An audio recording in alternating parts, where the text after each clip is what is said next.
Tumekunja ngumi ila si ya mabondia, yani sasa ni msimu wa 5. Ni fainali ya mashindano makubwa ya kuhifadhi Qur'ani tukufu nchini Burundi. Assalamu alaikum wa rahmatullahi wa barakatuhu mtazamaji.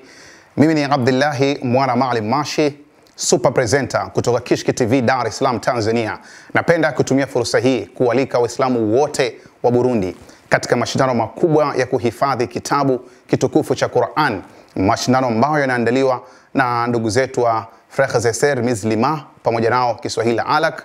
Mashindano ambayo yatafanyika tarehe 12 mwezi wa 4 mwaka huu 2025 katika uwanja mkubwa wa Laids pale Buterere ya pili katika jiji la Bujumbura nchini Burundi. Shime alaikum watu wa Burundi, kwa pamoja tusiache kufika kuhudhuria mashindano haya makubwa ya kihistoria katika nchi ya Burundi. Qur'an imetutoa ukumbini, imetupeleka uwanjani.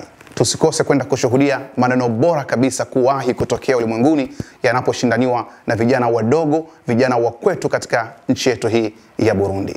Insha Allah, urakoze chane. Shiriki 20 kutoka mikoa tofauti ya Burundi watashindana siku ya Jumamosi tarehe 12 mwezi wa 4 mwaka 2025 kuanzia saa 1 kamili asubuhi hadi saa 7 mchana. Mshikamano umetutoa ukumbini na sasa unatubeba uwanjani.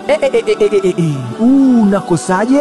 Mwambie mwenzako amwambie mwenzie, hii si ya kukosa. Tukutane uwanjani, ni kwenye uwanja mkubwa wa Laidi Buterere ya pili, Masjid Adai.